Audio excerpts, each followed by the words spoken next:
খাওয়াবে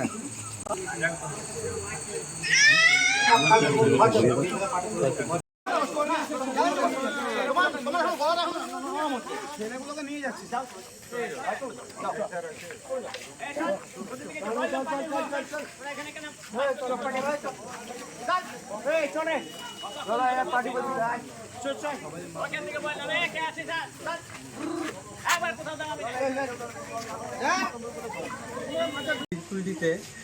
বিজেপি কার্যালয় উদ্বোধন করার আমাদের কর্মসূচি ছিল।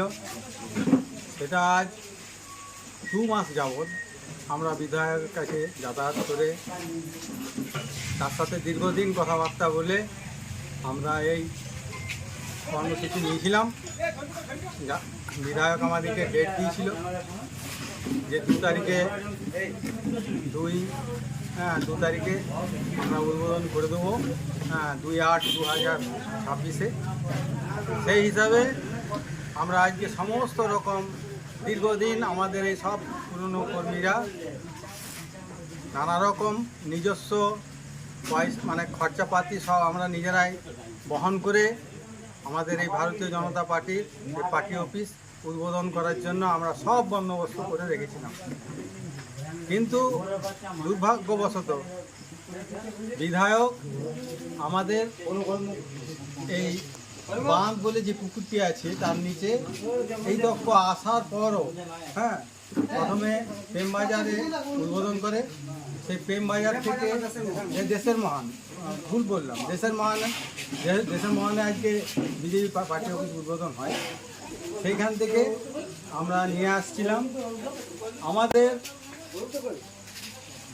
মানে পথধারী যে বিজেপি কর্মীরা আছে, আমাদের মণ্ডল প্রেসিডেন্ট, এমনকি এইখানকার আমাদের গ্রামের যে শক্তি প্রমুখ বা যারা পদাধিকারী, সেই পদাধিকারীরা জানি না কার নির্দেশে বাইরের থেকে বিভিন্ন গ্রাম থেকে লোক এনে আমার উপর ব্যক্তিগত আমার উপর আক্রমণ করেছে, এমনকি আমাদের এই পার্টি অফিস উদ্বোধন করতে বাধার সৃষ্টি করেছে। তা আমরা দীর্ঘদিন এই বিজেপি পার্টি করার পর আজকে কি আমাদের এটা পাওনা তারা দিয়েছে আমাদের মণ্ডল প্রেসিডেন্ট পিনাকি রায়, তার যে টিম, তার সাথে এই যে এখানকার বালি চলছে, বালি মাফিয়ারা যোগসাজশ আছে।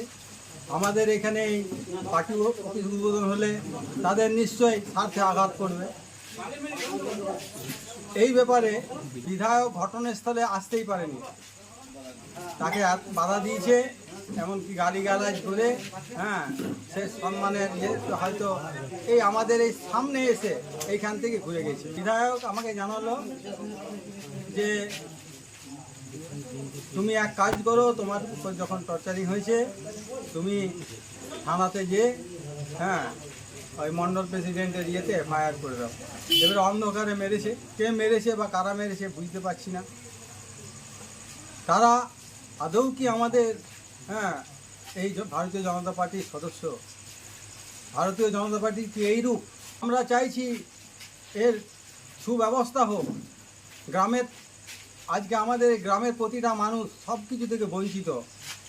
কিছু মাফিয়া এই বালির দালালি করে সেইখান থেকে তোলাবাজি করে তারা বিভিন্ন ফান্ডের নামে তারা ভারতীয় জনতা পার্টির কর্মী, হয়তো পদাধিকারী,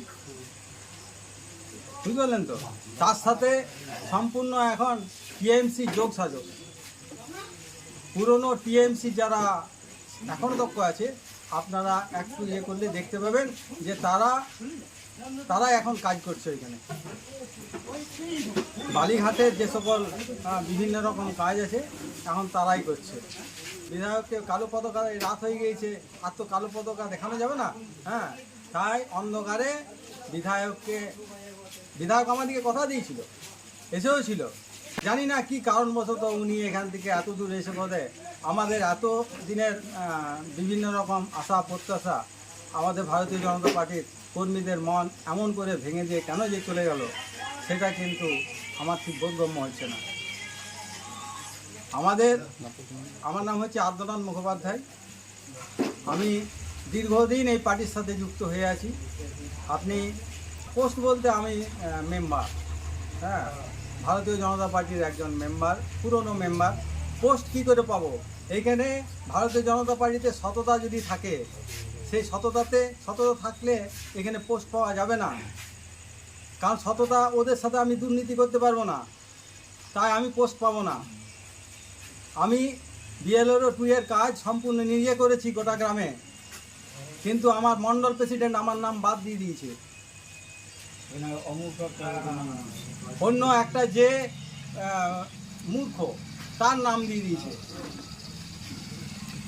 এই তো আমাদের এখন এইটা চলছে। দেখুন, আর অন্য কোথাও পার্টি অফিস বা তৎকাল বিজেপি পার্টি অফিস আছে বলে আমার জানা নাই, বা উদ্বোধন ছিল বলে আমাদের জানা নাই। আমাদের এই পার্টি অফিস 19শে জুন মাননীয় জেলা সভাপতি দেবতনু ভট্টাচার্য এবং মাননীয় বিধায়ক বিজন মুখার্জির হাত ধরে এই পার্টি অফিস উদ্বোধন হয়েছে। আর আজকে কোথায় কী ছিল সেটা আমার জানা নাই, আর যদি থেকেও থাকে সেগুলো পুরোপুরি তৎকাল বিজেপি তৃণমূল আশ্রিত, তো সেই বিষয়ে আমার কিছু বলার নেই। তা ও কে মেরেছে, কী হয়েছে, তার প্রমাণ ফুটেজ যদি থাকে ও তা ইয়েতে জানাক, সেটা জানাক, প্রশাসনকে জানাক, প্রশাসন তার দায়িত্ব নেবে। আর তো মনে হয় না এখানে কোনো দলীয় কার্যালয়ে বিজেপির কেউ করছিল বলে আমাদের জানা ছিল না। কারণ বিজেপির পার্টি অফিস একটাই আছে এখানে, যারা বিজেপি করতো দীর্ঘদিন ধরে, বিজেপির কর্মী, সেটা মাননীয় বিধায়ক মহাশয়ও জানেন, আর জেলা সভাপতি থেকে মণ্ডল সভাপতি থেকে সবাই জানেন। দেবকুমার মুখোপাধ্যায়, শক্তি কেন্দ্র প্রমুখ।